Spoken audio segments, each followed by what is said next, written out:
Luka started from nothing. Just an orphan from a scrap metal wasteland with a hunger for power that burned like fire since he was a kid. By 15, he was already wiping the floor with bullies twice his size. The academy entrance exam, a total cakewalk for a natural like him. Now he's the youngest prodigy in the academy, decked out in the most advanced armor. This place, it turns kids into elite killing machines for the Empire. The world's a mess. 200 years after humanity trashed Earth in a global war, they were forced to find a new home. They landed on planet Novus to survive and strip mine its resources. To do that, humans built a massive mechanical empire from the ground up.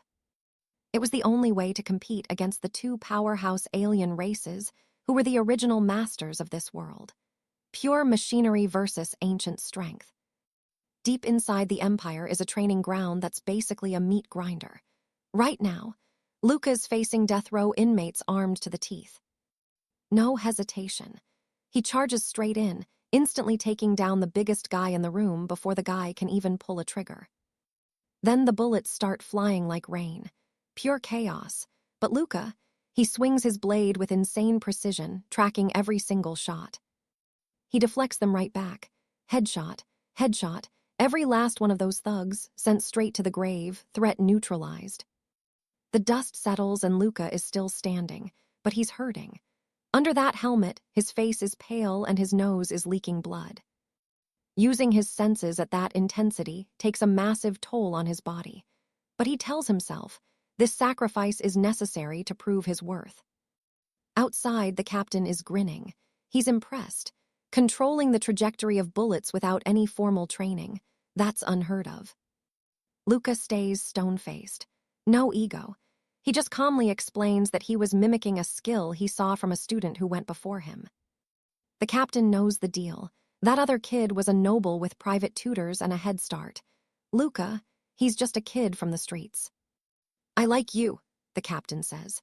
Then, without warning, he slams his mechanical hand right into Luka's left eye.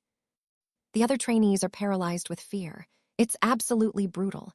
But Luka, he stays eerily calm while losing an eyeball.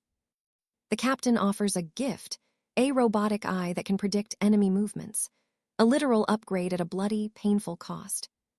Back in the dorms, a guy named Alakin drops by. He's friendly, full of energy, and totally hyped after seeing Luka's performance. Luka clocks him instantly. Rich, noble family, silver spoon, the works. But surprisingly, this guy isn't a jerk to the lower class. Alakin even offers him a high-grade recovery pill, saying it'll help him get back in shape for tomorrow's trials. It takes some serious convincing, but Luka finally takes it. And man, you can feel the quality compared to that street market trash. After swallowing it, Luka comes clean. He admits he stole that bullet-deflecting technique just by watching Alakin do it once. Alakin just laughs and taps his own mechanical eye. His eye calculates the math, but Luka did it with pure, raw instinct. That's what's truly terrifying. Alakin admits he hates his own class, all those nobles who buy their way in without any real talent. Some of them are completely useless, but they wave enough money around and suddenly they're top tier. It's a total joke. Luka never expected to hear a noble trash-talking the elite like that. Even crazier, this guy actually wants to be friends. He's genuinely impressed by Luka's talent. Luka doesn't hesitate, he shakes hands. He's got no room for pride, only results. His loyalty is to the Empire, and he'll take any advantage he can get to climb the ranks, no matter how brutal it gets. Every single day, he's back on the range training. No breaks. He tests out that new robotic eye he was gifted.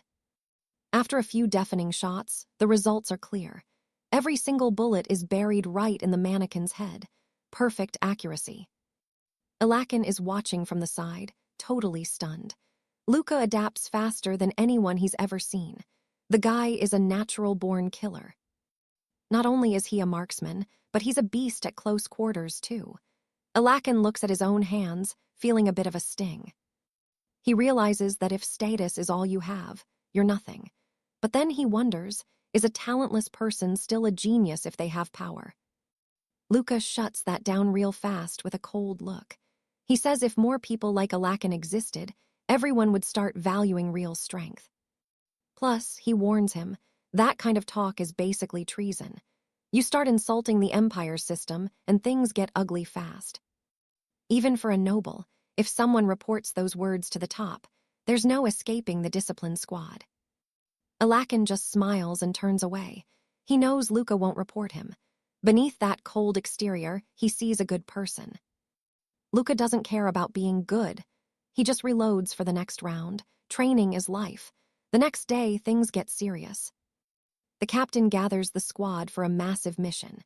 Because of their scores, Luka and 𝒂𝒂𝒓𝒏 are put in charge of the whole team. Here's the deal. An illegal F-price outpost has popped up across the canyon. They're trespassing in our territory. The mission is simple. Take it back. No prisoners. We're going there to wipe every single one of them off the map. 𝒂𝒂𝒓𝒏 looks at the base, and you can see the nerves. This isn't training anymore. This is his first real taste of combat. In the academy, you're killing prisoners who can't fight back. Out here, you're facing a real force in the wild. These are powerful aliens, not the weaklings from the trials. Luka steps in, ready to steady his partner for the bloodbath ahead. Listen closely. Don't let your emotions cloud your judgment, not even for a second. See those elite guards? They aren't here for protection. They're here for one reason: surveillance. And they'll execute us on the spot if we show a single shred of mercy to the enemies on this planet. In the eyes of the Empire, everyone else is just vermin. We learned early on that everyone here is just a liar, using the Empire for their own ends. Luka gets it. He really does. Activating his robotic eye, he scans deep into the enemy base, spotting a mother and child playing together, totally happy. Then the slaughter officially begins. Within minutes, the entire area is swallowed by thick smoke and roaring flames. It's pure, unadulterated chaos. While his teammates hunt down the survivors with cold efficiency, Luka notices something that makes his blood run cold. These people are completely unarmed. This training mission is turning into a bloodbath. Checking a final tent, Luka hears it, the unmistakable, heart-wrenching sound of a child sobbing. It's a young boy, paralyzed by terror and shaking uncontrollably, crying out for his mother. The poor kid is absolutely petrified. The captain's warning echoes in his head. No mercy. Luka doesn't hesitate. He lunges forward, sword raised, aiming to end it right now. But at the last second, he purposely grazes the boy, tricking the monitoring system. He leans in close and whispers, "Stay down. Play dead and you might live." Luka turns to leave, thinking he saved a life. But he barely takes 3 steps before a stray bullet streaks through the air toward the boy. A massive explosion erupts, wiping everything out. The shot came from high above. One of his own teammates was watching the whole time. It was Ye. He saw everything, every mistake Luka made. Surprisingly, he promises not to report it but warns Luka to act with more caution. But before they can even breathe, a blinding light flashes behind Ye. An enemy is closing in fast, faster than any of them expected. Boom, a massive blast goes off, and Luka can only watch in horror as his teammate is engulfed in fire. Things just went from bad to worse. The culprit, an old mage, he's already chanting, preparing a massive fireball to finish them off. This guy isn't playing around. Luckily, the mage's cooldown hadn't reset yet. If it had, our main character would have been toast right then and there. Talk about a lucky break. That's when it clicks for Luka. This guy doesn't need guns or tech. He's a powerful magic user from the rival alliance, a real threat. Ye is still alive. He dives toward the mage, but the old man senses him immediately. He blasts Ye midair, sending him crashing into the dirt. The mage clutches his chest, screaming in pure agony. "This isn't a military camp," he yells. "This is a residential village. Look at what you've done." He's devastated. The people you just slaughtered, they were just ordinary citizens, innocent families. The weight of his words is heavy. But Luka is focused on one thing: his friend. He dodges every incoming blast with insane agility, closing the distance between him and the mage. Even with a massive energy sphere inches from his face, he doesn't flinch. He forces himself to go faster, to push past his limits. Right before his blink, skill runs out, he shreds through the explosion and appears right in front of the old mage. It's go time. Terrified, the mage scrambles back to create space. Behind them, Ye is in a bad way, limbs gone, barely clinging to life. He apologizes for failing. Luca's eyes go cold. He vows to use everything he has to settle the score. He orders the others to finish the sweep while he handles this himself. He stays calm, analyzing the patterns. Every time the mage casts a spell, there's a specific hand seal and a clear window of vulnerability. He notes the casting time and the energy recharge period. It's a high-stakes game of cat and mouse, and Luca is waiting for the perfect opening. After a series of feints, the moment arrives. Luca grips his sword tight and lunges for the killing blow. This is it. But the mage had an ace up his sleeve. He releases a burst of raw energy from his left hand, smashing it directly into Luca's head. The impact is devastating. Luca's helmet shatters, revealing his young, shocked face, but he stays conscious just long enough to deliver a fatal strike.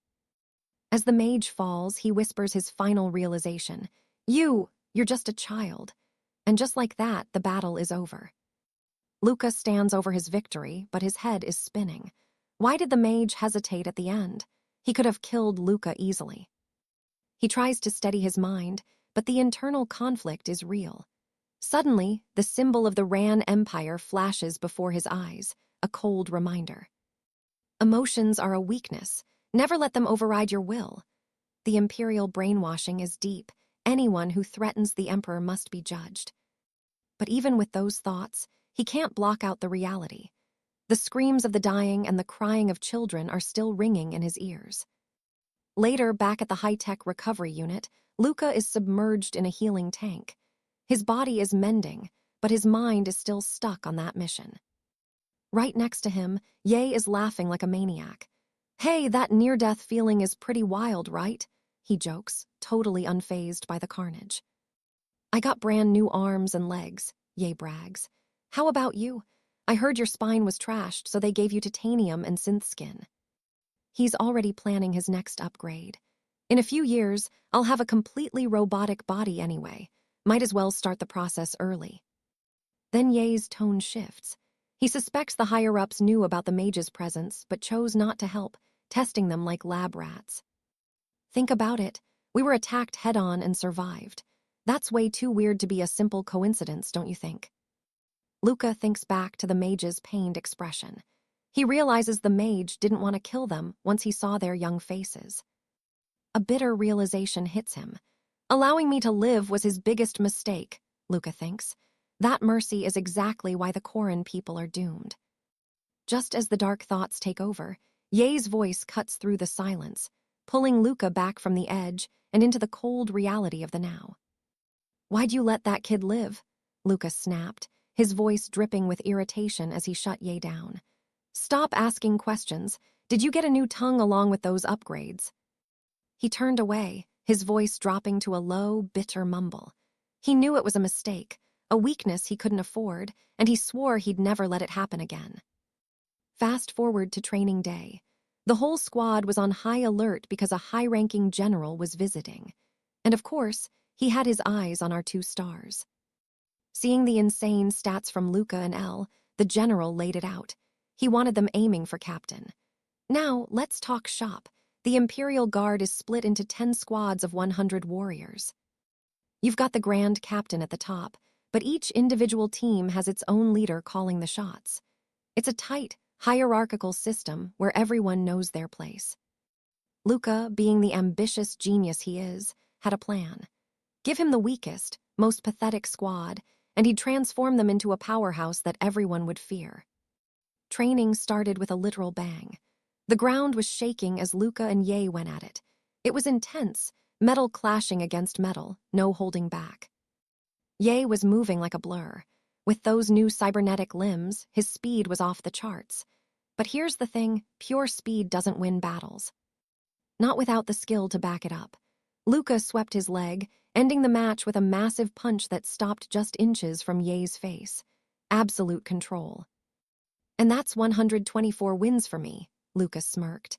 Better luck next time, pal. Just another day of total domination for our boy. Later, the two of them were chilling on the roof under a sea of stars. Ye was still salty about that last loss, convinced he almost had him. Luca just shook his head. Stop relying on the hardware, man. If just swapping parts made you a god, why would we even bother training? Ye shifted the subject, curious why someone with Luca's talent and status didn't just relax a bit. To him, Luca had finally made it. But Ye didn't get it.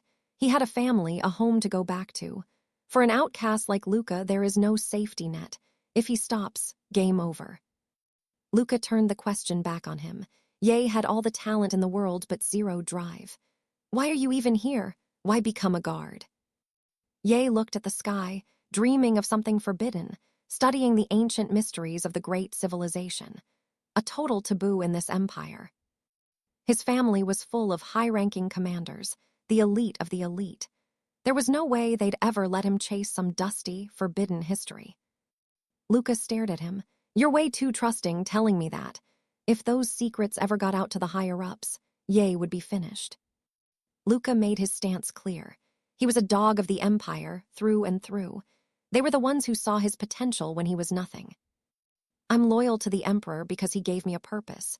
Anyone who threatens the Empire dies. Even you, Ye. No exceptions.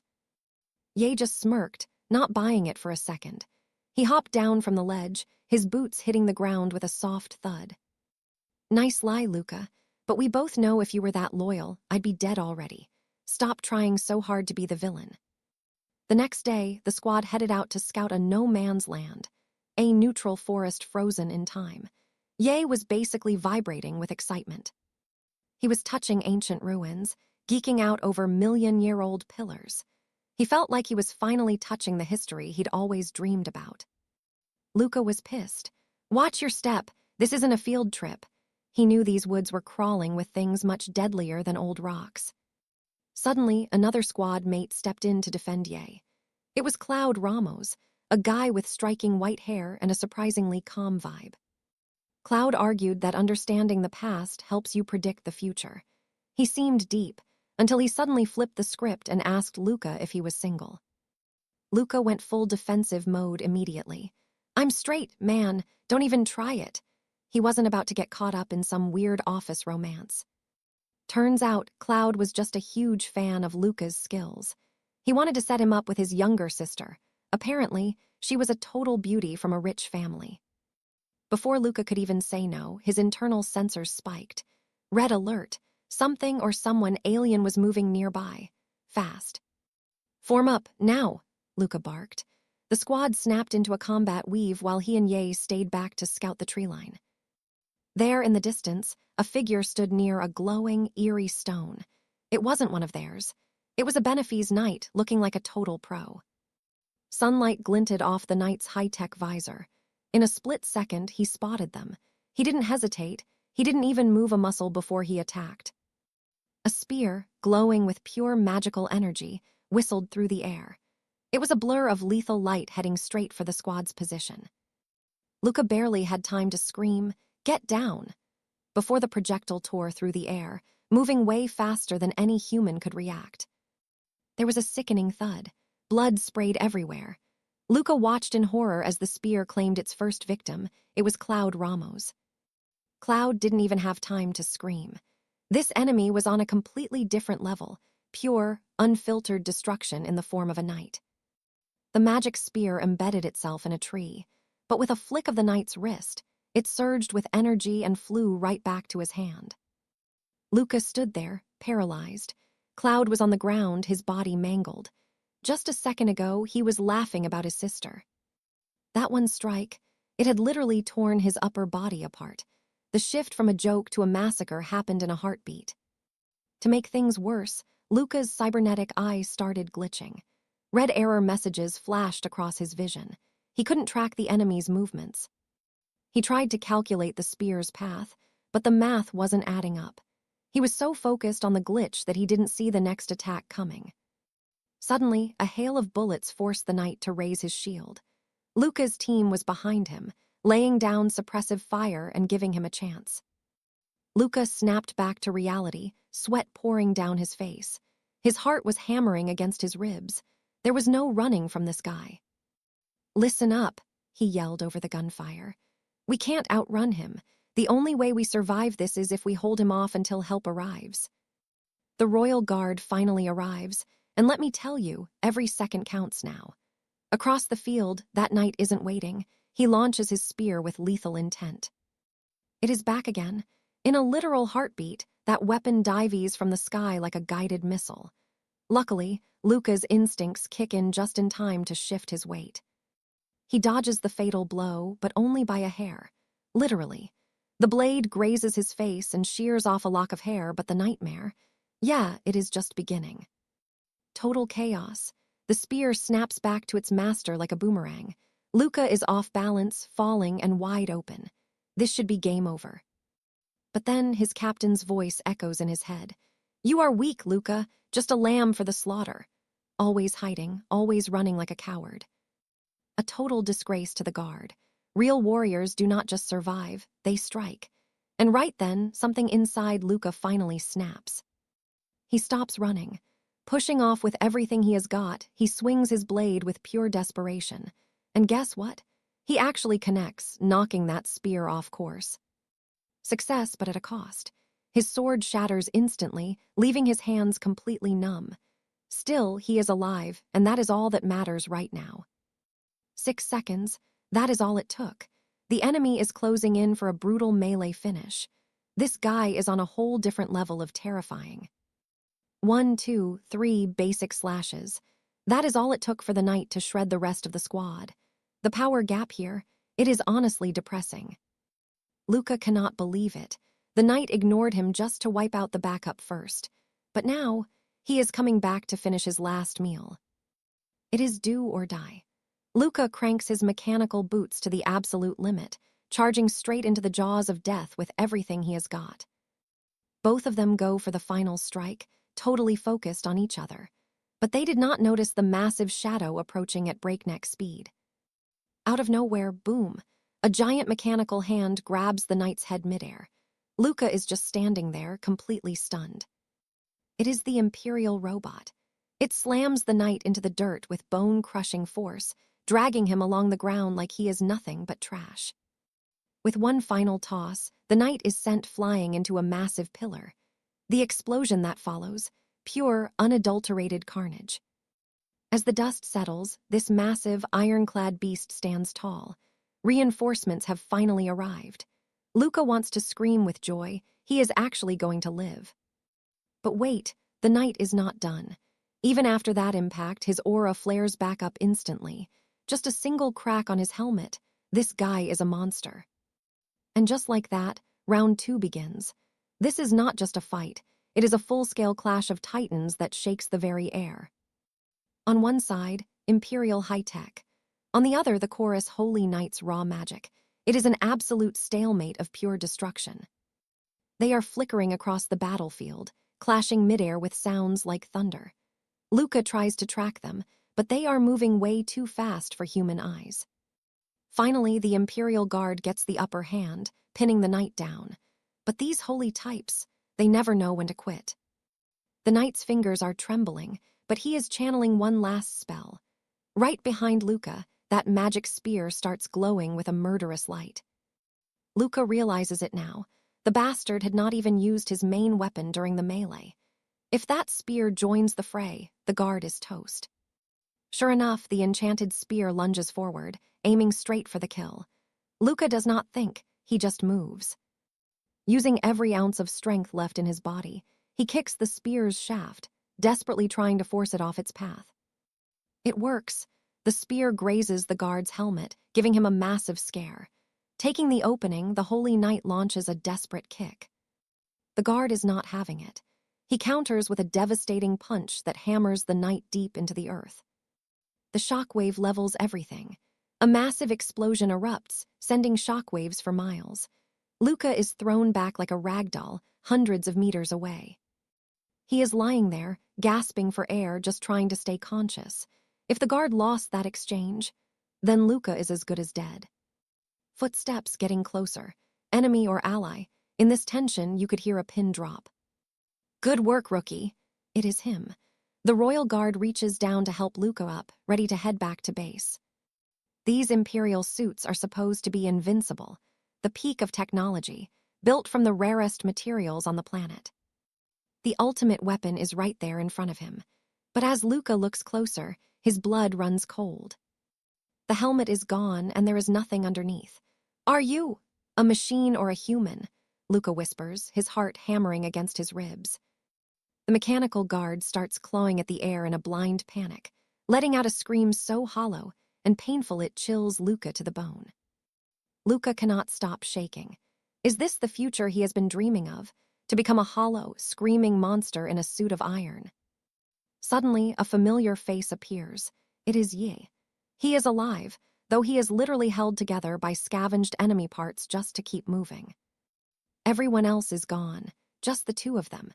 Returning to the Empire now, it feels completely hollow, like the soul of their mission is dead. Luka knows his own injuries are too deep. He looks at Yi and tells him to run, to go chase that dream he has always talked about. "You are at your best when you talk about the future," Luka says, watching his friend's silhouette fade into the distance. He closes his eyes, ready for the end, hoping for some kind of peace. But then he feels a cool touch on his wounds. He did not leave. He just went to find whatever medical supplies he could. "I am not letting you die here alone," he grumbles. "Not a chance." Back at the infirmary, Luka is getting patched up with new mechanical parts. But he is not resting. He is buried deep in his research books. He walks in to check on him, noticing the intense look in his eyes. Luka is not just surviving anymore. He is looking for the truth. New gear alert. Master Ka suggests the F-24 model. It's a perfect fit. Honestly, this is the only bit of peace these two have had in ages. Because the moment they got back to the Empire after treatment, total chaos. They were immediately dragged into interrogation rooms for endless questioning. It was all about that brutal clash with Holy Knight Corrin that wiped out half their force. But Luka, he sees right through their greedy games. They don't care about the dead. They want the cube, that mysterious object the Holy Knight left behind. Luka even overheard that the Empire is forming a secret squad to snatch it. If they don't return it to Corrin, it's all-out war. The world is currently balanced between three major powers, a perfect, tense stalemate. If the Empire strikes Corrin now, the Bado faction wins big. Luka analyzes all this like a pro, but honestly, he acts like he couldn't care less. "Just give me an order and I'll fight," he says. Total cold-blooded warrior vibes. But check this out. The setting shifts from cold machines to a room full of flowers and sunlight. It's the visiting area for rookies to see their families. And since Luka is an orphan who grew up with nothing, he never expected to step foot in here. But surprise, he's actually got a meeting with a stunning girl today. Meet Lulian Ramos, the sister of the late Cloud Ramos. And get this, she's the one who asked for him. Luka is sweating, thinking she wants to grill him about the horrific moment her brother died. But Lulian, she's surprisingly calm, no grudge at all. She tells him her family always knew the risks of being in the Guardian Squad. Apparently, before he died, her brother wouldn't stop talking about Luka's insane talent. He actually wanted them to meet. She looks at him with this beautiful, slightly distant face and makes a wild proposal. "Let's fulfill my brother's wish and become a couple." Talk about a bombshell. Luka is visibly confused, but she's dead serious. She tells him straight up, this deal comes with massive perks. "We're talking wealth and status that would make the richest nobles green with envy. Trust me, it's a huge deal." And she's not kidding. The Ramos family is top-tier rich in the Empire. If he says yes, it's like gold falling from the sky. But then, Luka's survival instincts kick in. His mind clears. Something feels off about this whole thing. He senses a secret hidden in the shadows. Lulian's face goes completely blank when she hears his answer. He's turning her down. Before she can even process the rejection, Luka says his goodbyes and walks away. Cold. He's already thinking, great, I just insulted a top noble family. Hope I don't regret this. But then, a hand grabs him tight. It's Lulian. She apologizes for being so blunt and moving too fast. "If it's too much, can we just be friends first?" she asks. Man, talk about trouble falling from the sky. Anyway, Luca puts the drama aside. He needs to see his combat instructor, Master Ka. He needs that specialized training. There are plenty of strong guys at the academy, but Master Ka, he's built different. He uses low-pressure, civilian-grade parts to win his battles. That's pure skill, and Luca knows it. Compared to Luca's fancy new suit, Ka's gear looks like junk, but it's way more effective. If Luca can't beat this old man, he has zero chance against 𝑘'orin. And they're off. A high-octane sparring match begins. Luca knows he can't outskill the master, so he goes for a different strategy. He tries to close the gap, hoping to use raw power to overwhelm the veteran. Total close-quarters chaos. He waits for the perfect opening, and swings, a massive punch that looks impossible to dodge. But then, with a flick of his wrist, Master Ka parries the blow and sends Luca flying into the air. It was so fast, Luca didn't even see what hit him. Ka then grabs him by the ankle and slams him down. He tosses Luca 20 meters away like he was nothing. Match over. Before Luca can even get up, the master is already lecturing him. "Too hasty," he says. "You didn't even read your opponent before attacking." Luca replays the moment in his head. His punch almost landed, but his own kinetic energy was reflected right back at him. It completely shattered his balance. Master Ka explains it's a unique defense he invented, but it's not perfect, it has a major flaw. He shows his hand, it's shaking and covered in blood. This power has a price. 1 month passes in a flash. Luca tells his friend that he's been training with Ka every day. But here's the kicker. The old man isn't teaching him moves. He wants Luca to observe, to learn for himself, and that's when it clicks. Luca's hidden genius finally awakens. He starts focusing on specific skills, learning to maximize any weapon into a killing method in just seconds. Switching gears, the outside world is a mess. Luca hears rumors about a rebel group plotting a coup. He's absolutely pissed. This is a massive threat to the Empire's safety. Internal threats on top of an external enemy like 𝑘'orin. It's a nightmare. Later, Ka takes Luca to the outskirts, the slums. It's a place that feels all too familiar. Home, but it's full of thugs and the air smells like garbage. Luca never wanted to come back to this filthy dump, but the master has a reason for everything. Ka starts pointing out low-grade, junk parts, and tells Luca he needs to swap his gear out. They head deep into an abandoned-looking bunker, but it's not empty. 2 armed soldiers are standing guard. Something big is about to go down. Things look sketchy the second they walk in. As Master Ka asks for the manager, the 2 guards out front immediately lose their minds. They pull out guns, ready to end it right there. But please, how's a common thug supposed to outmaneuver a royal guard? In a heartbeat, Luca has one pinned, forcing the other to go fetch the boss just like the master ordered. While they wait, Master Ka gives Luca a little tour. Welcome to the hottest spot in the Empire, the Roman arena. It's a blood-soaked pit of pure chaos. Moments later, they're sitting across from the manager. The guy looks like a total brute. Ka doesn't waste time. He demands a slot for Luca to fight in the ring today. At first, the fat manager tries to act tough, refusing the request and even threatening to kill them both. Big mistake. Master Ka calmly mentions what happened to the previous manager, and suddenly the guy's face goes ghost white, deathly silent. Shaking with fear, the manager agrees, but only if they promise to leave his arena in peace after this. Luca is stunned. The master's sheer presence alone is enough to settle this without even lifting a finger. Before the match starts, Master Ka drops the intel on Luca's opponent. And let me tell you, this guy is a literal monster. His body is unnaturally massive, the result of extreme, illegal modifications.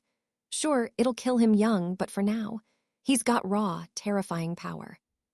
For Luca, with his downgraded parts, this isn't just a fight, it's a suicide mission. He has to use every single trick in his arsenal just to survive. Luca steps onto the arena floor, tuned out from the jeers and insults of the crowd. They're thirsty for blood, screaming for the most violent end possible. Total insanity, but facing that terrifying atmosphere, Luka actually feels a rush of excitement. It's been way too long since he felt this primal. His mind flashes back to his childhood, just a starving orphan in the slums. He and the other kids were given nothing but tiny bags of dry rations, never enough to stay full. Even then, Luka never stopped training. He dreamed of escaping that hellhole, which only made the other kids hate him. They tried to bully him, but Luka fought back. He thrashed them so hard they never dared to bother his training again. That was the day he learned the only law of this world: the strong eat and the weak starve. By age 12, he'd already passed the brutal exams. He made the cut for the elite guard candidates. During all that training, he tried to bury the painful memories of the orphanage, vowing never to return to the slums again. Suddenly, a massive shadow looms over him. Gabriel, his opponent, is here. He looks like a tank, covered in heavy metallic gear. The guy is a walking mountain. Gabriel looks down at Luka with pure contempt, mocking the little kid standing in front of him. He tells Luka if he begs for mercy right now, he might let him live as a servant. Then, without warning, bam, he throws a full-power punch meant to pulverize.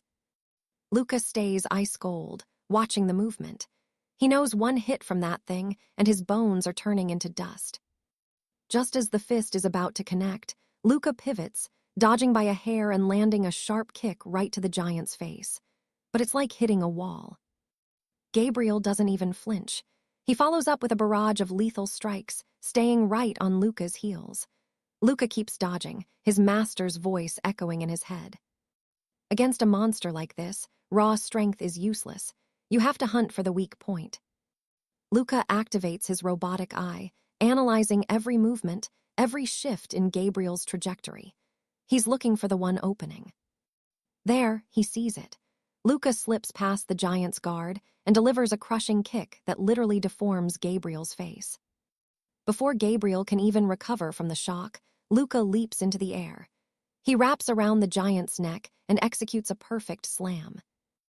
Boom, the giant is sent flying out of the ring. The crowd, dead silent, they can't believe their eyes. A total spectacular victory. And the best part, Luka doesn't have a single scratch on him. As he walks out, Master Ka is waiting with a nod of approval. He hands Luka a credit chip to pay for Gabriel's medical bills. Luka immediately pushes back. "I'm no saint, Master, especially not for some low-class thug like him." But Ka is calm. He explains this is another lesson, the power of human connections. It's not about charity, it's about networking. "Build your influence now," he says. "You never know when you'll need to use someone later." As the master walks away, Luka realizes the truth. Master Ka didn't take him in just because of his talent. One day, he's going to come to collect on this investment. But for now, Luka has no choice but to follow. Meanwhile, in the infirmary, Gabriel is losing it. The doctor just gave him the worst news possible. His spine is shattered. If he ever wants to walk again, he needs a full replacement, and the cost, more than he'll ever see in his life. Just then, the door swings open. It's Luka. He mocks Gabriel for a second, reminding him of his warning about becoming a cripple. Gabriel is fuming, but then Luka remembers his master's words. He stops the trash talk and goes quiet. He walks over to the doctor and hands over the credit chip. Full spinal replacement. Pay for it all. Game on. Back at the treatment center, Gabriel is absolutely losing it. The doctor just dropped a bombshell. His spine is completely trashed. We're talking catastrophic damage. A replacement is mandatory just to hold his weight, but the price tag, way beyond his empty pockets. Talk about perfect timing. Luka strolls in, acting like he's just passing by. He even throws Gabriel's own words back at him, mocking the fact that he's now a total cripple. Just as things are heating up, Luka remembers his master's advice. He checks his ego and decides to play a different game. Instead of finishing Gabriel off, Luka pulls a total power move. He hands the doctor his credit card and pays for the entire spinal replacement. Talk about a flex. Naup couldn't believe his ears. He literally screamed, asking Luka what the hell he meant by doing it on a whim. He mistook it for the mercy of a true winner. Emotional, he swore to Luka, "If you're ever in trouble, I'm your man." Back to the grind. Luka and Y kept up their brutal daily training, but the gap between them, it was becoming a canyon. By the 150th fall, Y just gave up. He had to admit, Master K-Ace methods were working wonders on Luka. Luka felt it too. It was like every ounce of combat experience in history was being distilled into pure, lethal skill.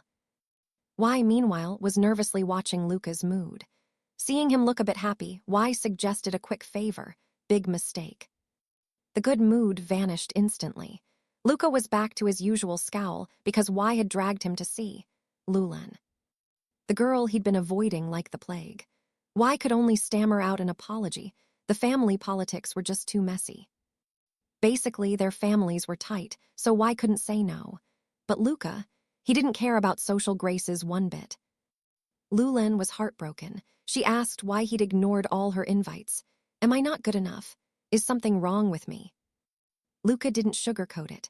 "I'm an orphan," he said. "I don't belong in your world of high society and noble flowers." He told her straight up. He spent his days bleeding in training, not playing house. He had zero time for her games. Lulen tried everything, persuasion, even threats, but Luka just turned his back and walked away. Stone cold, he was done. Cut to the central furnace. Luka and the master are meditating, but Luka's head, it's a total mess of memories. He kept thinking back to that underground arena deal. Soldiers everywhere, armed to the teeth, while they were totally empty-handed. One wrong move, and they'd be human Swiss cheese. Luka asked the master what the plan actually was if things broke. The master's answer, "I'd hide under the table." Seriously. He told Luka that the counterattack was entirely up to him. K.A. knew Luka's instincts were sharp. He'd already simulated how to take down the entire gang solo, hadn't he? But there was a catch, doing that would get Luka killed alongside the boss. And slum bosses, they're totally replaceable. Killing a boss in the slums is easy. Luka's flashy move would have just given the underlings an excuse to finish the job. Simple gang politics. But the master had a real plan. If the guns aimed at Luka, K.A. would move his way. He'd take them down in his own style. And if Luka got hurt, there was a secret exit ready for a clean getaway. Safety first, right? Then the master dropped the lore. In the old tongue, Aeon means the eyes of destruction. Something terrifying. He started explaining Aeon Moshe, the combat style that forces your brain to operate at 100%. It pushes your gray matter to the absolute limit, allowing you to see through everything. But there's a massive price to pay. Luka finally got it. The master's neurological damage. It wasn't an accident. It was the side effect of pushing his brain too far. And here's the kicker. If Luka uses Rian, that high-tech Imperial gear, he can't use Aeon combat. It's one or the other. See, once Luka joins the guards, he gets the Rian suit. It's the Empire's peak tech, but it's heavy on the mind. Nobody can wear it forever. It's a high-signal device that eats up every bit of brain power and processing speed you've got. In other words, if the Rian suit is running, your brain has zero juice left for the Aeon combat style. Zero. Controlling both would be a nightmare. Luka realized the master knew this all along and never said a single word. He felt bitter. If I knew Aeon was useless with Rian gear, I never would have started. He felt like a complete idiot. He called himself stupid for not seeing the limits of the tech. It felt like a goodbye. He was quitting the master's path. K.A. didn't get mad. He just gave a small smile and said the door was always open if he changed his mind. Fast forward 3 months. Training is over. Luka is called to the captain's office, sensing something big is finally moving. He figured Captain Hylas had been busy with that coup attempt Y mentioned. The old man looked impressed with Luka's progress. After some small talk, the captain brought it up. Luka's secret extra training sessions with Master K.A. tension in the room. Luka froze. Did they know? Did the military know about their underground arena fights and black market dealings? But Hylas knew even more than that. He knew Luka had quit. "You gave up on him first, didn't you?" he asked. He knew the truth. that Aeon and Rian gear just don't mix. It's a logical conclusion that any sane soldier would make. Luca thought it was common sense. Why learn a dead-end skill when you're destined for the front lines with Imperial gear? But the captain's perspective was different. He said most people get kicked out by KA because they're just useless. The master doesn't waste time on trash, but the talented ones, they're the ones who realize Aeon is too damn hard. It's impossible to learn and even harder to use in a real war. That's why, besides KA, literally nobody has mastered it. That technique, it's a total nightmare to learn and even harder to pull off in a real fight. That's why nobody touches it, except for our boy. Why? Because Captain Hylas ordered it. He wants Luca to stay uncomfortably close to Master KA, and keeping Gabriel in the mix is part of the plan. It's a direct order. Keep training, but keep your eyes open. Luca realizes Hylas doesn't trust the old man and wants him watched 24/7. What kind of secrets is Master KA actually sitting on? Luca heads back for training, and honestly, getting back into KA's good graces was easier than expected. Today's lesson takes them back to the black market, but they stop at a toy store. KA clears out the entire inventory for a morning delivery. Luca is completely baffled. Why would a legendary warrior need a mountain of stuffed animals and plastic swords? By sunset, the delivery man arrives, and surprise, surprise, it's a very grumpy Gabriel. He's pissed about being a literal pack mule, but a promise is a promise. Luca watches Gabriel move. Even with that massive load, his new spine is perfectly balanced. Money well spent, Luca thinks to himself. They end up at an orphanage, the very place Master KA grew up. The old man starts handing out toys like a battle-hardened Santa Claus. It turns out KA does this all the time. Beneath that rough exterior, he's been supporting this place for years. Suddenly, a fight breaks out between two kids over the last box. Luca watches, and a dark memory from his own orphan days resurfaces. The rule of the streets: the strong take everything and the weak get nothing. Life isn't fair, and it never has been. Listening to KA reminisce about his childhood, Luca's perspective shifts. This man isn't some greedy mastermind, he's just human. He's a veteran with a broken nervous system, a soldier whose brain literally can't handle the high-tech gear he was born to use. The legendary warrior is fading. His light is dimming, and he's just trying to survive the shadows of his former glory. Luca realizes with a chill, this is his future. If he's lucky enough to survive the meat grinder of the Empire, this is what's waiting for him. Before Luca can get too deep into his feelings, 𝑾𝒂𝒓𝒏 vibe changes. His eyes turn cold, deadly cold. "Who sent you back here?" he growls. Was it the captain? The air in the room turns heavy. The tension is thick enough to cut with a blade. Luca freezes. He's caught between a rock and a hard place. If he talks, he's a traitor to the Empire. If he doesn't, he might not leave this room alive. His instincts scream at him, strike first. Kill the old man before he can react. But as Luca prepares to lunge, 𝑾𝒂𝒓 speaks in a terrifyingly calm voice. "Don't do it, kid." He warns Luca that if a fight starts, he won't be able to hold back. He will kill him. The killing intent vanishes as quickly as it appeared. Luca can only manage to say he's a soldier of the Empire, nothing more. 𝑾𝒂𝒓 actually pats him on the shoulder. He doesn't blame him. In fact, he calls Luca the perfect soldier the Empire has always dreamed of. But then comes the kicker. 𝑾𝒂𝒓 reveals the Empire has been grooming Luca ever since he used that ballistics trick without any gear. "You think our meeting was a coincidence?" 𝑾𝒂𝒓 asks. Luca's head is spinning. Is his whole life just a scripted play?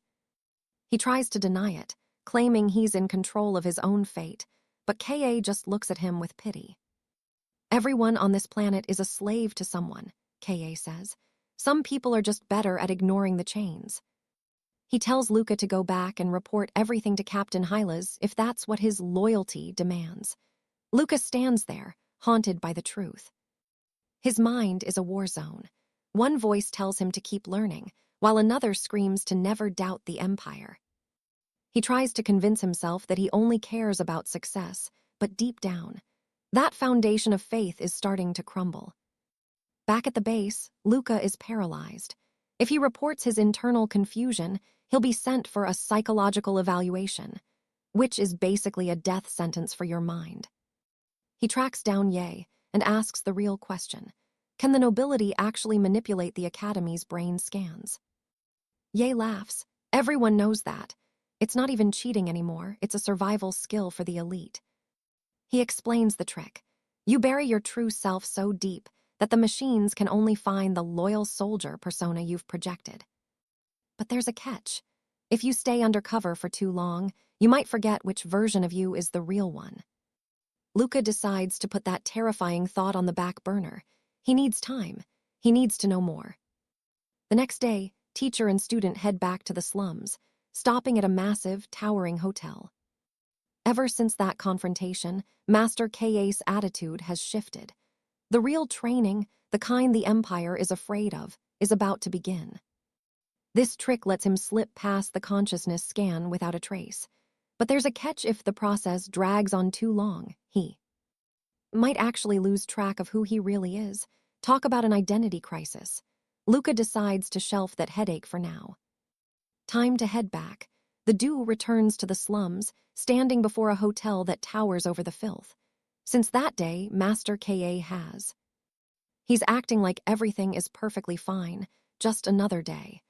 But that's exactly what's making Luka feel so damn uneasy. They lead him right to the hotel basement. Today's little homework assignment: take down every single criminal inside. Simple, right? The second he steps in, Luka's eyes are everywhere. He's scanning the room, marking every enemy, every exit, and every weapon he can use. No talking, no warnings. Luka just explodes into action, one brutal hook, and the biggest guy there is out for the count. After that, just basic moves. He clears the entire room in under 2 minutes, then heads for the dark door on the right. Hidden in the shadows, Luka couldn't believe his eyes. A moment later, Master 𝒂𝒂𝒓 emerged, carrying a red-haired girl who was completely out cold. She looked like she'd been through absolute hell. Luka already knew the strong preyed on the weak in this world, but this level of cruelty, it was beyond unforgivable. From that day on, he followed 𝒂𝒂𝒓, ruthlessly tearing through one criminal hideout after another. These battles weren't just for winning. The real goal was learning how to dismantle an overwhelming enemy with cold, optimized precision. Cut to a red-haired mechanic. "Welcome," she chirps, moving fast to pour coffee for her guests. Luka feels a bit awkward, telling his master that they didn't really need to come all the way out here. Turns out this girl is Judah, the one Luka saved on his first day. 𝒂𝒂𝒓 wanted him to see her transformation. Seeing her this strong and resilient, it makes you proud. It's honestly a miracle her spirit didn't shatter after what she endured. Judah's an orphan too, but she's a mechanical genius, so Master 𝒂𝒂𝒓 has been sponsoring her education this whole time. Suddenly, the giant Gabriel stomps over to say hello. Turns out, he's been assigned as Judah's bodyguard against vengeful criminals. Because of the risk, Master 𝒂𝒂𝒓 decides they won't be visiting the slums for a while. Luka is torn. Without the Academy's explicit permission, he can't just leave and come here whenever he wants. Back at the Academy, Luka reports everything to the commander. The old man is clearly baffled by Master 𝒂𝒂𝒓's recent moves. See, 𝒂𝒂𝒓 was recruited right when the Empire was being built. Even back then, he was a total rebel. At the time, the Empire had to accept some rough characters to survive. The commander admits even he doesn't fully understand 𝒂𝒂𝒓. When the commander was just a rookie, 𝒂𝒂𝒓 was already a core member of the elite guard. He handled the dark stuff, secret missions. Luka realized that even the big bosses couldn't access 𝒂𝒂𝒓's classified history. The commander had sent plenty of elite soldiers to work with 𝒂𝒂𝒓, but Luka was the only one who didn't quit. "You're exceptional," he says, "so I've scheduled a psych evaluation. Don't be late. This test is the ultimate fork in the road." 2 options. Either Luka gets his brain washed, or he's recruited straight into the heart of the elite guard. Naturally, the commander wants him as a loyal puppet. He even offers to adopt Luka into the family to give him maximum backing. Luka is stunned. Even as he sits down for the test, his mind is racing. The Custer family is basically the most prestigious house in the empire. The testing droid notices his excitement and gets curious. Luca shuts it down immediately and tells her to get on with it. Meanwhile, Yi is training like a man possessed. He's hitting the bags so hard his joints are literally grinding down. He has to stop and apply lubricant constantly. During a break, Luca thanks Yi for showing him how to pass the psych test safely. If you need anything, I've got your back. Yi's expression suddenly turns anxious. He definitely wants to ask for a favor, but he just can't bring himself to say it. He's secretly praying his nightmare doesn't come true. Luca is curious, but he tells himself he doesn't need to know yet. His only goal now is being adopted by the Custers. But the very next day, the commander assembles all the recruits. Mission time. They're being sent to crush a rebel uprising against the Empire. 3 noble houses are leading the revolt, and at the top of the list, the Ramon family. Luca freezes. Isn't that his silver-haired sister's house? He looks at his pale face and finally realizes the favor Yi needed. No time to think, the squads are being loaded into dropships. Then comes the shock. Luca has been promoted. Platoon leader. He's in charge of 27 guards, with Sergeant Crack assigned as his assistant. Even though he's a rookie, Luca doesn't hesitate. Follow my orders exactly, he warns them, or face the consequences, no exceptions. Sergeant Crack immediately talks back, suggesting Luca consult him before making any tactical decisions. He claims it'll be safer. Yeah, right. Luca isn't in the mood for a power struggle. Without a word, Luca clenches his fist and sends the man flying 10 meters. Are you looking down on me? I might be from the slums, but I'm the best student here. Now I'm going to show you what a real leader looks like. Before the sweep begins, the commander drops the intel. The rebel base is an old ancient civilization ruin with steel walls. It's protected by a massive energy shield and high-power turrets that will blast any aircraft out of the sky. There are 5 turrets in total. If Luca's armored brigade can infiltrate and destroy them, the main army can move in. Luca knows his unit is the tip of the spear, high-tech armor meant for one thing: total suppression. The Empire has invested massive resources into this crackdown. They aren't planning on taking prisoners. The commander checks his watch. Operation starts at 14:10. That gives them exactly 1 hour and 30 minutes. Prep done. Time to move. Finally, Luca and Yi get a few quiet seconds to talk before the real chaos begins. Luca already knows what's eating at him. It's Lillian, that noble daughter. Turns out, Yi's actually caught feelings for her. He's determined to protect her, no matter the cost. Luca tries to talk some sense into him, even threatens him, but the guy won't budge. To Luca, there's only one clean way out. Lillian has to die in the crossfire before Alay can get there to save her. And just like that, it's go time. The Meriden Heavy Armor Squad takes point, leading the charge with everything they've got. Firepower unleashed. They're slamming the enemy base with everything, desperate to shatter those defensive barriers in one go. But those walls are tougher than they look. The enemy starts firing back with energy beams, trying to melt the armored squad right where they stand. It doesn't matter, though. Through sheer numbers and overwhelming force, the barrier finally cracks. The path is open. The rest of the force rushes in to tear down the magic tower. War is hell, sure, but man, that adrenaline hit is something else. I'm no saint either. I actually look for that thrill, that feeling of winning in the middle of this absolute nightmare. If I didn't find joy in this, I would have lost my mind years ago. Move out! The commander screams, and we storm the fortress. The plan is simple: hit them from every side. The higher-ups want every single rebel pinned down with nowhere to run. The Ixen fortress tunnels are a literal maze, going down over 100 meters. It's dark, deep, and incredibly dangerous. Even with the maps they managed to scavenge, it's a suicide mission. But Luca's team pushes through the shelling and makes it inside. Luca takes the lead, telling everyone to stay close. He's the spearhead now, cutting a path through the belly of the beast.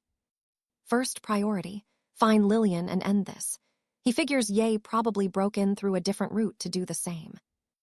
If Ye's willing to sacrifice his own men just to move faster, he might actually break their lines before we do. I could do the same, use my squad as shields to speed things up, but I can't just throw away loyal lives for a personal grudge. So I'll take the risk myself. Luka kicks it into high gear, screaming forward like a man possessed. Every sense is dialed to 11. He's dodging traps and blowing up bombs midair, leaving nothing but a blur of light behind him. Heart's pounding. Veins are popping. The blood is pumping glucose straight to his brain, pushing him past the limit. The pressure is insane, but the high, it's incredible. Honestly, watching his slow-moving squad behind him is just getting annoying now. I kind of want to just punch them all. I used to only hear stories about this, but now I get it. I really get it. Using the akin combat style for too long, it literally fries your nervous system. You start losing your grip on reality. He finally reaches the first command hub. Luka doesn't care how thick that door is. He's going through it, one way or another. Boom, a massive explosion rocks the floor, and as the smoke clears, there's Luka, standing tall like a god of war. The enemy soldiers start panicking, spraying bullets everywhere. But against Luka's sheer raw power, they don't stand a chance. In the blink of an eye, it's over. When the rest of the squad finally catches up, they're horrified. He looks like a demon. It's like watching a predator hunt helpless prey. As they go deeper, the halls just keep getting wider and more imposing. Found them! The cowards set up their final defensive line right here. We're deep in enemy territory now. We're close to the fleeing nobles. Luka launches a scout drone to get eyes on the situation ahead. There's about 100 guards left, with the non-combatants hiding in the back. Lillian's probably right there with them. We've moved way faster than any other squad. At this rate, we're going to hit the target before anyone else even gets close. 𝒂𝒓𝒏, the vice captain, tells Luka to slow down. He wants to wait for the other teams so they can attack together. Luka considers it. He's exhausted, and that Ailey's technique is making it hard to think straight anymore. Suddenly, gunshots, lots of them, but they aren't coming from our side. Something is happening behind the enemy lines. There's chaos at the back of the enemy formation. That means another squad somehow managed to bypass us and get inside. If it's not me, then it's definitely him. The enemy's focus is split now. They're getting hit from the front and the back. This is it. This is our opening. Everyone move. Now's the time to finish this. Mid-chaos, Luka was already reading the field. Too much heat. He had to lock down his defense first. One slip-up now meant a body bag. The enemy was packing some serious hardware, but every beast has a weakness. Once they empty those mags and stop to reload. That's the window. Timing it perfectly, Luka didn't wait for his squad. He bolted, leading the charge straight into the mouth of the storm. Eyes on me, he barked. I'll draw their fire, you lot just make sure you don't miss your shot. Luka gripped his rifle, eyes cold. He scanned the carnage. Those grunts in the back, not a threat. His armor was built to tank their weak shots all day long. The real target, the rebels digging into those ruins. They were desperate, cornered, and ready to bite back with everything they had. But their bullets just sparked off his plating. Useless. First priority, trash their heavy artillery before it starts raining hell on his team. Move it, Luka growled, pushing his squad forward. He danced through the debris, dodging shrapnel as he closed the distance on the enemy's dirt mound cover. He was right on top of them. In this close, they couldn't just spray and pray without hitting their own guys. Total stalemate for them. Game over, he muttered. Suddenly, one rebel started shaking, hands high. Wait, we surrender, please don't shoot. Behind him, a teammate called out, confirming the intel. Captain, these guys are from Ye's unit. Luka's jaw tightened, but he didn't flinch. So Ye's team really did push ahead to draw the aggro. But damn, the price they paid. Way too high. They rushed in without a defensive plan, leaving a trail of wounded and dead. Luka felt a surge of cold fury. Ye, you reckless idiot. What were you thinking, Ye? He whispered. Were you so desperate to reach her that you'd throw your own men into the meat grinder? You bastard. His heart felt like lead, but the mission wasn't over. This was a massive mistake. Luka muttered, stepping over the wreckage. He was torn, Empire loyalty on one side, helping his friend on the other. If he chose one, the other had to go. No middle ground. It was a brutal crossroads. If he ran into Lulen Ramon now, he'd have to put her down instantly. No hesitation. Even if Ye ended up hating his guts, it was the only way. To keep Ye from becoming a traitor, Lulen had to die. To save his life, he'd break his heart. That was the only play left. Luka turned to crack, sharp and decisive. Round up these prisoners. Keep them locked down until the other units arrive. I'm leaving this mess in your hands for now. The veteran platoon leader stepped forward, looking at Luka with a mix of respect and concern. Sir, you're an absolute beast on the front lines. Seeing you fight today, it wasn't just impressive, it was terrifying. Luka just waved him off. Look, if you're just here to blow smoke, don't bother. We've still got a job to do. But the soldier didn't stop. As a fighter, you're top tier, but as a commander, sir, you've still got a lot to learn. Luka's brow furrowed. If I didn't make those calls, we'd be counting a lot more bodies right now. I'd say I did my job just fine. You fought well, yes, the veteran countered. But that was a solo performance. Your tactics, they leave your team in the dust. Being a lone wolf might win battles, but it won't make you a great leader. You're too focused on your own shadow. Luka let out a long, heavy sigh. You call it being a lone wolf, I call it reality. My team, they aren't strong enough to keep up. I want them to get the glory, trust me, but if I push them to my pace, they'll just end up dead. They don't have the muscle yet. I'm not trying to show off. I'm taking the risks because I'm the only one who can survive them. It's about giving them a better chance. You want to help me? Then tell them to train harder. Train until they're ready to actually stand beside me on a field like this. That's what I really want from this unit. Remember that. The veteran nodded slowly, the weight of the words sinking in. I hear you, sir. I won't forget. Luka glanced back at the soldier. And hey, I'll keep your advice in mind too. If I mess up later, call me out. I'm still learning. Luka turned his gaze back to the horizon, where smoke was still choking the sky. He stood there, tall and defiant amidst the ruin. A mix of cold pride and the flexibility to survive whatever hell came next. Good luck, sir, the soldier whispered. The walls around them were scorched black, riddled with craters and the scars of a brutal firelight. Bodies were scattered everywhere, a grim reminder of the cost of this war. The path ahead was dry, dusty, and likely crawling with traps. But the scouts were doing their work, carving a path into the residential district to flush out the remaining rebel scum. Luka had to admit, Ye wasn't just a comrade. He was a real friend, one of the few people he could actually talk to without the military mask. But now, Ye was burning his men's lives for a personal vendetta. They didn't deserve to die for his broken heart. A real commander sees the truth, the right and the wrong. You don't gamble with your soldiers' lives like this, no matter the prize. Even if Ye finds Lulen, then what? How does he plan to get her out? The girl is a walking death sentence. I know you're hurting, Ye. I know you love her, Luka thought, his eyes hardening.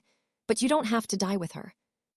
He was looking at a man who had lost control, a friend spiraling into a desperate, suicidal madness, and it was only getting worse. How exactly do you plan on saving Lulen? She's a goner. Look, I know you're blinded by love, but you don't have to die for her. You're just desperate and losing control because of your own actions. Snap out of it. Just then, the sharp crack of gunfire echoed nearby. Suddenly, a figure scrambled out from the wreckage of a collapsed house, hands high in the air. I surrender! I surrender! The man claimed to be from the Ramon family. Luka narrowed his eyes, his voice cold as ice. I don't care if you surrender or not. That's got nothing to do with me. Where did Lulian Ramon go? The man was shaking like a leaf, stuttering that he had no idea where she was. But Luka saw it, that tiny flicker of hesitation. The way his eyes darted away for a split second. That's the classic tell of a liar. Luka didn't waste a heartbeat and drew his weapon. I surrendered already. Please, just have mercy. The man shrieked, terrified. Luka let out a low growl, his patience wearing thin. This is your absolute last chance. Tell me where Lulian Ramon is. Now, the man stammered, maybe the basement. The basement? That made zero sense. If you're trying to escape, you move up, not down, unless there's a secret exit. I swear I don't know anything else, he cried out.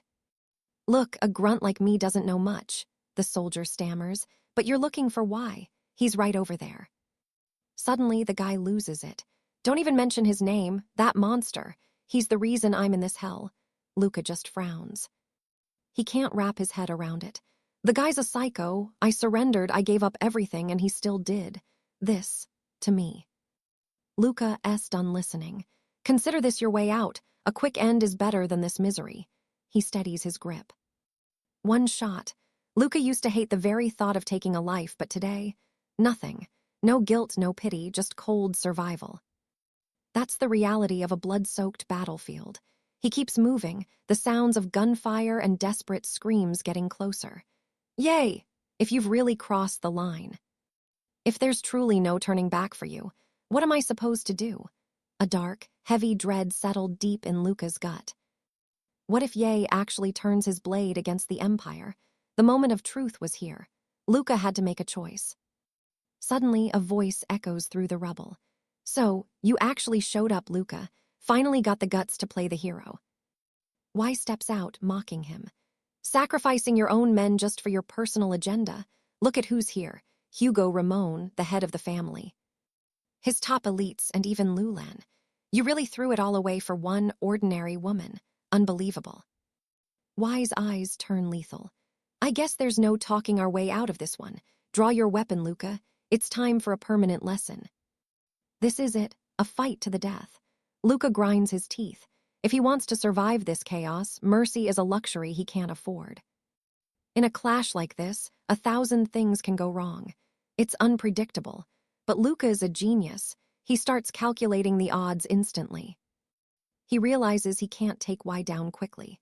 Not a chance. And if the fight drags on, the Ramon family will vanish into the shadows. He makes a ruthless call. Target the Ramones first. Even if it makes him Y's sworn enemy for life, the mission comes first. Y's eyes narrow, sensing the shift. You're really going to ignore me and go for the Ramones. Bold move, kid. Predicting your path isn't hard, Y sneers. But don't think for a second that this is going to be easy. Luka doesn't hesitate. He's going all in. Time to redline it. He prepares to overclock his systems. He forces his cybernetic signal to the absolute limit. The world slows down as his speed hits the breaking point. He blurs past Y, a literal ghost in the machine, heading straight for the Ramon family. Stop right there. Only Lulan is left. Y tries to intercept, but he's too slow. Luka's velocity is off the charts now. Killing Lulan, it would be effortless. Luka closes the distance, his eyes like shards of ice. There she is, Lulan Ramon, the girl who approached him with her own secrets. Maybe she had good intentions once, but in this world, intentions don't stop bullets. The mission is the only thing that's real. I'll make it quick, he thinks. No pain, that's the only mercy I can give her now. He raises his hand to strike. Sudden impact. Y slams into the fray, shielding Lulan at the last second. Luka is sent flying back, skidding through the dirt. But wait, as he's thrown back, he sees it. Lulan is smiling, a bitter, heartbreaking smile. She's laughing now. The two warriors trade blows before finally hitting a standoff. Luka is fuming. Did you see her face? Her family is dead and she's smiling. Y just shakes his head slowly. It's not what you think. She's finally free from the cage they built around her. To her family, she was never a daughter, just a political tool. A pawn to be traded for power and status. Luka growls, "What the hell are you talking about? Don't be an idiot. She's a traitor to the Empire, plain and simple." Y snaps, "You don't know anything, Luka. The rebellion, it was a setup. The higher-ups fabricated the whole thing to purge them. Look around. If they were actually planning a revolt, would their defenses be this pathetic? Use your head. If they wanted to crush the Empire, they would have teamed up with Cora or Bellotto, not stuck around with a few scouts." Y sighs. Luckily, in this chaos, faking a death or a disappearance is the easiest thing in the world. Y's words hit Luka like a physical blow. Suddenly, all those weird details, the easy breach, the small scale, it all clicks together. A grim realization washes over him. He's right, Luca mutters. Breaking into the N fortress should have been impossible. Yet these rebels did it with zero effort, and the numbers don't add up. 3 major families wouldn't be this weak. If they really wanted to topple the throne, they would have sought massive backup from outside forces. This wasn't a war, it was a trap. Luca looks at Y, his eyes filled with a new kind of fear. If we keep this up, everyone, including Lulen, is going to die for a lie. Silence falls over the ruins, save for the crackle of fire. Then Lulen speaks up, her voice trembling but clear. My father, he isn't completely innocent, she confesses. He discovered an ancient artifact, and he hid it from the Empire. Y shouts, Lulen, shut up. This isn't the time for that. He tries to stop her, but she's done running. Regardless of Y's protest, Lulen continues. This is the real reason the Empire marked them for death, not treason, greed. This is why they want us gone, she says, reaching into her robes. She pulls out a glowing, mysterious cube, the real prize. That strange object from the first battle. Remember it? The artifact. With its power, this legendary fortress, which has been dead for thousands of years, is finally waking up. Lulen's explanation makes Luca's blood run cold. Doubt starts creeping in. What's her real game here? He can feel the suspicion clawing at his mind. Why are you telling me this? He demands. Lulen stares him down, her voice steady and full of resolve. You didn't spare me because of guilt, Luca. I know the truth. You were afraid killing me would ruin your bond with Y, right? And you know it. Y can never go back to his old life in the Empire. Not after this. But here, we have a choice. If we use this artifact, we can warp straight inside the heart of that legendary fortress. It's our only shot. We can vanish from the Empire for good, both of us, safe. Luca, I'm asking you, please help us escape. Luca freezes. The weight of her words hits him like a truck. A wild, dangerous idea starts forming in the back of his mind. A gamble he never expected to take. A teleportation device, Lulen nods. It's real. A secret exit hidden deep beneath the cold stone of the fortress. A ghost path for those who know where to look. It was probably built as a last resort escape route if the fortress ever fell. Kill me if I'm lying, but I won't let Y die just to protect me. We leave this place and we're gone. All you have to do, just tell them you never saw a thing. Simple, right? Luca just scoffs. A plan this easy, it smells like a trap. You really think the Imperial Army is just gonna sit back and let you walk? Lulen doesn't flinch. She drops a bombshell. Only the direct Ramon bloodline knows this tunnel even exists. Down there, there'll be ghosts. If we go deep enough underground, we'll be safe. Luca stays quiet, his mind racing through every possible outcome. He's calculating the risks, searching for the catch. He couldn't care less about Lulen's fate. But why? That hits different. He has to do what's best for his friend, no matter how much it stings. Y was never meant for the Empire. He doesn't fit in. Stay here, and it's only a matter of time before they decide to dispose of him. He's a liability to them. He looks at the carnage around them. The battlefield is pure chaos. Perfect. Faking a disappearance or a death right now, it's actually the easiest part. Decision made. Luca's systems hum to life as he recalibrates. Time for action. Why? He says, his voice turning like ice. A command that leaves no room for argument. Promise me one thing right now. Y looks up, his eyes wide with pure anxiety. He can feel the shift in the air, the weight of Luca's decision. If that device isn't there, or if it doesn't work like she says, you do not stop me again. Do you hear me? It's over then. Lulen tries to step in, tries to shield him, but Y just nods. His throat is tight, his voice a broken whisper. I promise, Luca, I promise. Luca takes the lead, scouting the path ahead. He's carrying the weight of 2 lives on his shoulders now, and it feels heavy as hell. I'm officially insane, he mutters to himself. Escorting a Ramon fugitive. If the military catches them now, it's game over for everyone involved. His mind is a mess of what-ifs and maybes. The teleportation device. Everything feels so damn fragile. Then, Lulan does something small that catches his eye. She stops and gently wipes the grime off Y's face. A tender, loving gesture in the middle of a war zone. It makes Luca feel uneasy, deeply unsettled. What, are you two planning a wedding once you get out of this? Luca's voice is sharp, hiding the growing dread in his gut. Lulan looks away, her face flushing with embarrassment. I'm sorry, Luca. I never wanted it to turn out like this. Truly. Y reaches out and takes her hand, his gaze soft and protective. Don't be. You're the one who showed me there's a world outside these walls. Luca just sneers. Really? All this drama just because she told you some stories? He can't wrap his head around it. Y shakes his head. It's more than that, Luca. She changed how I see everything. I finally understand why I felt so out of place here. Because of her, I'm not some freak. I'm just different. Luca sees it now. Lulan's influence on Y is total, and to him, that looks like a disease. These ideas, they're like an infection eating the empire from the inside. If this spreads, the whole system collapses. The Bellato or the Holy Alliance will tear them apart. A cold, hard resolve settles in his chest. I won't let this empire fall, even if I have to be the one to cut out the rot, even if it's you, Y. He tells himself he's the hero, protecting the empire from dangerous thoughts. Finally, Lulan whispers, we're close. Only my bloodline knows this maze. My father, he kept it all secret.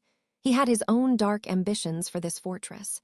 He wanted to control everything right under the emperor's nose. She stops and looks at Luca with genuine trust. It's almost sickening. How much longer until we reach the core? She asks. Luca's voice is flat, mechanical. Just a bit further, take this path. Lulan bows her head in gratitude. Thank you, Luca, for everything. Luca doesn't want her thanks. He reminds her of the reality between them. I'm just settling an old debt with why nothing more. Next time we meet, I'm killing both of you, so you better stay alive until then.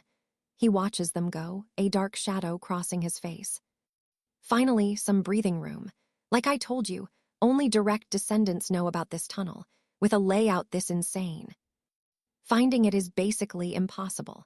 Lulan's father was authorized to research these ruins, but he never filed a single report. Why? Pure greed. He discovered how the fortress actually operates and wanted that power all to himself, right under the emperor's nose. She stops, looking at Luca with total trust. But the real question is, how much longer until we actually get there? Luca's voice is flat, robotic as usual. Just a bit further this way. Lulan bows her head, genuinely moved by his help. She thanks him from the bottom of her heart, but Luca, he's not having it. He shuts her down instantly, reminding her they aren't friends. I'm only settling an old debt, he says. Next time we meet, I'll kill you both, so stay alive until then. A cold, brutal goodbye. Looking at the despair written all over her face, Lulan finally accepted her grim reality. If she somehow made it out of this hellhole alive, she'd head straight for Border City. If we get separated, meet me there, she whispered. Luca, if you really want to leave this empire behind. But Luca wasn't in the mood for a sob story. Her pity felt like a slap in the face. He cut her off mid-sentence, his voice cold as ice. I don't want to hear it. I don't care about any of that. He held his head, hitting a total wall both physically and mentally. Honestly, helping Ye was starting to look like a massive mistake, especially now when his mind was a complete mess. No time to rest, though. He had to figure out how to spin this report once the dust settled. Fortunately, the captain always had a high opinion of him. That was his only tether to hope. If he could just lean on his superior's trust, he might actually crawl out of this disaster in one piece. Besides, he was the only one capable of real scouting. Ye and Lulan, just a basic trainee and a pampered noble girl. In the grand scheme of things, they were nobodies. Right then and there, he made a call that would flip the entire script. He wasn't going to push his luck any deeper into this mess. Despite the crushing weight of doubt, they stepped further into the shadows, the place where their fates would be sealed forever. Luca's voice was a sharp warning. Get your head in the game, Ye. If that teleportation device isn't there, we're all dead men walking. It's over. His hand hovered over the door handle, the tension in the air thick enough to choke on. He activated his special vision, desperate to scan for any movement inside. He needed to find the source of this suffocating dread. Whatever was making his skin crawl was definitely waiting for them behind that door. Inside was a void, pitch black, not a single flicker of light. Usually when the fortress was active, the entire lighting system should have been blazing. Luca sharpened his focus, shutting down his other senses to push everything into his sense of smell. He needed to sniff out the danger before it saw them. First, the iron tang of fresh blood. Then, the heavy scent of oil and scorched metal. But there was no heat, no biological scent of anything living at all. The door creaked open, spilling a sliver of light into the darkness. And what Luca saw, it absolutely floored him. 4 elite guards stood there like frozen statues, cold, heartless, living weapons designed to annihilate anyone foolish enough to trespass. Facing even one of these guys without combat armor was a suicide mission. But 4, Luca's heart sank into his stomach. This was officially out of control. The nightmare scenario wasn't them dying. It was the Empire capturing Lulen alive. She wasn't a soldier. She hadn't been trained for torture like he and Ye had. One session with the Inquisitors and she'd spill everything, exposing their treason. Pure desperation washed over him. All those careful plans, dust. He really thought he could help them escape and live some peaceful life. What a joke. It was nothing but a sweet, delusional dream. Now, Luca was backed into a corner with only one brutal option left. It was cold-blooded but necessary. He had to kill Lulen, right here, right now. If she was dead, he could still talk his way out of suspicion with the higher-ups. But if he pulled the trigger, would Ye lose it? If Ye snapped and charged those guards, they were all going to end up as piles of meat. Suddenly, one of the guards turned.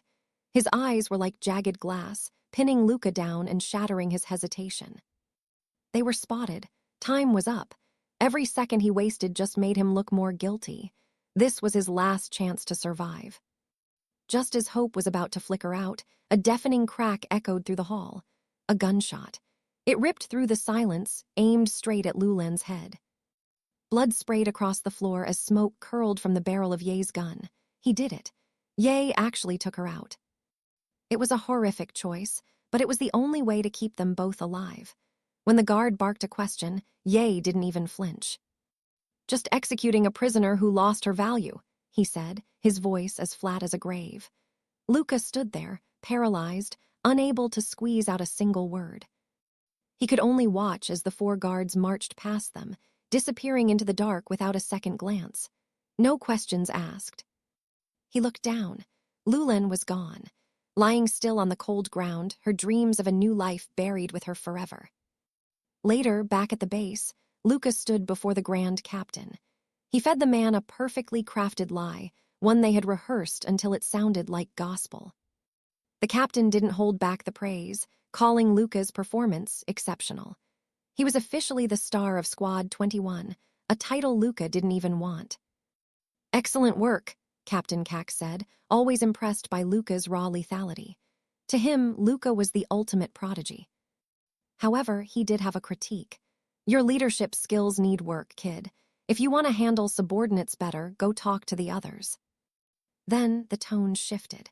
"According to the logs, you didn't execute Lulen Ramon immediately. You took her all the way to the lowest level." The captain's eyes narrowed, sharp as a blade. "Tell me, Luca, why her? Why did you pick her as your guide specifically?" The question hit like a physical blow. This was the moment Luca had been dreading. He forced himself to stay stone-faced. "Sir, Ye and I plan to seize the spatial transport device to cut off the rebels' escape route," he lied smoothly. "We figured a high-tier combatant like Lulen Ramon was the most logical choice to lead us there without taking unnecessary losses." It sounded perfect, reasonable, professional, but the Grand Captain wasn't just anyone, and he wasn't entirely buying the story. "A solid explanation," the captain mused, "but I've still got one doubt. You want to talk about your history with Lulen?" Luca fired back with a question of his own, testing the waters. "And not just me, sir. Are you suggesting Ye was involved with her too?" Luka was testing him, trying to gauge the higher-up's true intentions. Not just that, but he had also been in contact with Lulian Ramon, admitting that was a calculated move. It showed a bit of honesty, while subtly claiming they were both innocent. Neither ye nor I are stupid enough to blow a mission over personal feelings. You know that better than anyone, Captain. Luka was playing a dangerous game, trying to convince his superior that they were loyal soldiers of the Empire first and foremost, no matter what. To be honest, Luka continued, I kind of hoped to give Lulian some hope. If she could act as our guide, maybe she'd be allowed to live. It was a bit of a fake confession, a human touch designed to wash away any lingering suspicion. He stared back at the captain, whose eyes were sharp enough to cut through steel. Finally, the captain let out a long sigh, signaling his approval. Fine, you've had a long day, let's leave it at this. You're dismissed. Luka stepped out, but the captain wasn't totally convinced yet. He muttered to himself, analyzing the aftermath. His entire squad was wiped out way too cleanly. It seemed the Ramon family was a lot tougher than they'd initially thought. Hearing this from the other side of the door, Luka's face went dark. The pressure was suffocating. He had to keep his cool. He told himself over and over, just stay calm. Everything was already in the official report. His team was ambushed by rebels during the pursuit. That was the story, total annihilation. But his mind was still racing. Why was the captain still digging? One wrong move, one slip-up, and he'd be dead meat. Luka took a breath and turned back, his voice dripping with confidence. If it were my team, that never would have happened. A bold promise that under his command, there would be 0 failures. The captain took a slow sip of his coffee, a mysterious, almost twisted smirk playing on his lips. Well then, I look forward to seeing that. On the high-speed train back, Luka finally collapsed into a deep sleep, completely drained from the non-stop tension. He needed this. He needed to disappear for a while. But even in sleep, the memories haunted him. Lulian, the fortress, the ancient artifacts, the teleportation gear. It was all a chaotic mess in his head. And then there was the death that stopped Lulian from escaping the Empire. A death delivered by the very person she thought was her knight, Yi. It was a bitter, jagged pill to swallow. Luka couldn't even bring himself to look Yi in the eye. It was because he was there that Yi had to kill Lulian. If Luka hadn't been watching, would Yi have chosen a different path? Maybe they would have faced the end together. Doesn't matter, Luka whispered to himself. I got what I wanted. He kept searching for excuses to numb the guilt. This is enough. It has to be. By the time they reached the capital, Abazan, it was time to regroup and repair. They were even awarded medals for their heroism in battle. The Order of the Cross, 7th class, an honor reserved for those who have done big things for the Empire. Out of all the trainees, only Luka and Yi received them. A massive acknowledgement of their talent, but to Yi, it felt like a slap in the face. I got a medal for this. How pathetic, Yi said, his voice dripping with self-loathing. The second Luka got back, Yi hit him with words full of disappointment. I actually thought you'd stand up against the guards, no matter what the cost. But you... It was an expectation Luka simply couldn't meet, not in this life. I would have, if I were alone, Luka replied, trying to justify his choice. Even though his family was close with the Ramones, they were thrilled he'd help take them down. Talk about twisted irony. His own flesh and blood were cheering for the destruction of his friends. He just shook his head, disgusted. Just quit, Luka. You aren't cut out for this. He accused Luka of killing his own comrades just for the sake of love. Personal emotions over duty. You could hear the raw pain and fury in every single word you spoke. Believe me, I want to quit more than anything, Luka shot back, feeling utterly powerless. But my family will drag me back into the guards one way or another. They might as well just kill me instead. He coughed violently, the pain clearly hitting him hard. His internal organs were likely shredded from the fight. He clutched his stomach, grimacing in physical and mental agony. This is the first time I've ever truly hated myself. What have I even been doing all this time? Luka stayed silent. He knew he wasn't a cold-blooded murderer. He was just a man drowning in guilt for what he'd done to his own team. He announced he'd be heading home for a 3-month break. But before he left, he dropped one last bombshell. Lullian had been raised as nothing more than a political tool. A machine. Even her marriage was just another move on a chessboard. She never had a choice. Not from the very beginning. Become a different person. Imagine killing your own brothers in arms all for love. Cold-blooded betrayal. You could taste the rage in his voice. "I'd quit if I could," Luca mutters, sounding totally defeated. His family is relentless. They'll force him into the royal guard no matter what. At this point, he'd literally rather be dead. "Watch your mouth," Luca warns, trying to keep Yai out of the line of fire. Cough, the pain is blinding. His internal organs are likely shredded. Yai clutches his stomach, barely holding on through the physical and mental agony. Coming back here feels wrong. For the first time, he's absolutely disgusted with his past self. What has he been doing all this time? Silence, because despite everything, Yai isn't some soulless monster. He's drowning in guilt for what he did to his former teammates. With a break coming up, Yai announces he's staying home for 3 more months. But before leaving, he drops a bombshell about Lillian. She was raised as nothing more than a political tool, a machine. Even her marriage was just a cold, calculated move, it turns out. And there it is, that sad, pained smile. Luca finally realizes why she approached him. It wasn't admiration, she was just a girl drowning in loss. He didn't agree to the public adoption out of kindness either. The commander of the Ramos family basically forced this deal on him. With 2 of the most powerful families now connected, there's a massive political storm brewing. What's the end game here? To find the truth, Luca follows orders and heads to 𝒂𝒓𝒏𝒄 Academy for training. His guide, a high-ranking member of the 𝒂𝒓𝒏 clan.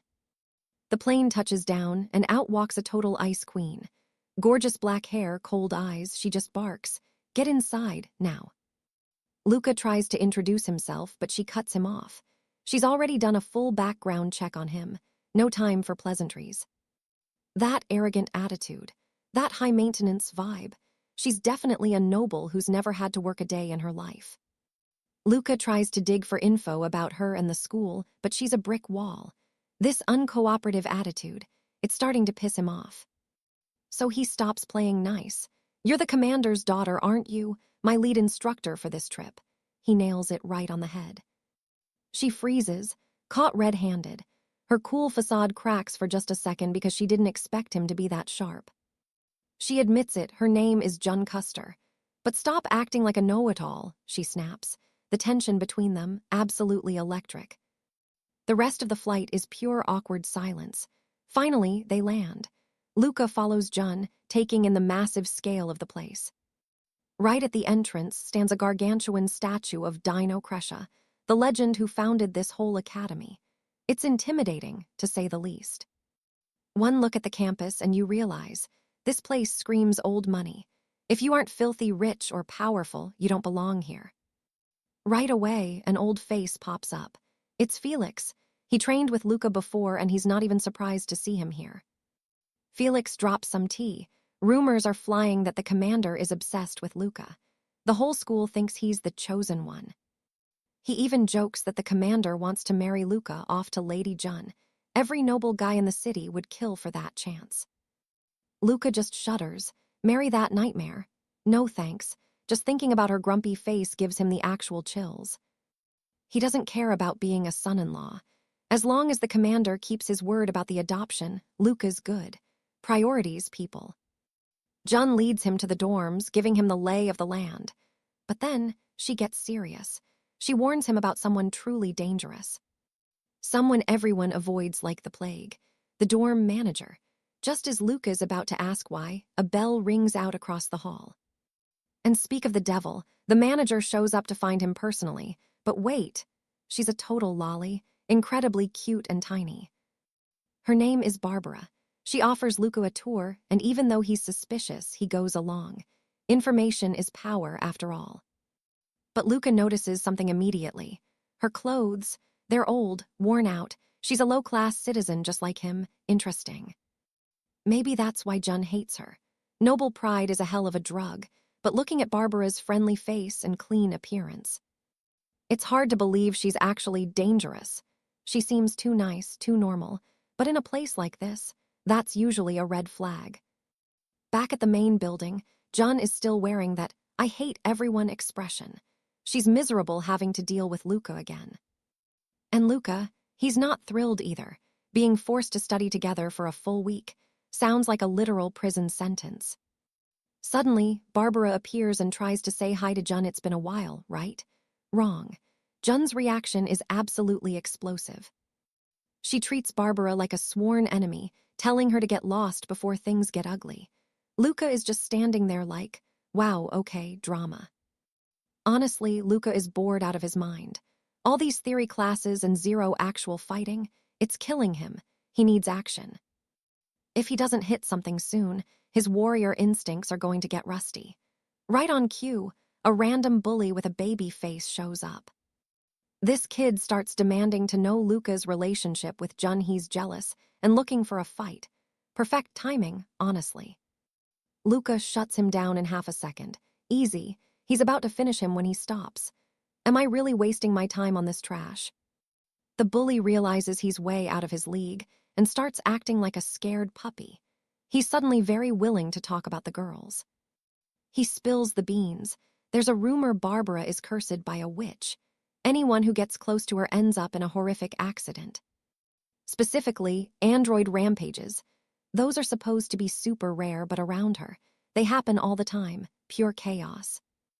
That's why the whole school treats her like a ghost. They shoved her into that dorm manager job just to keep her far away.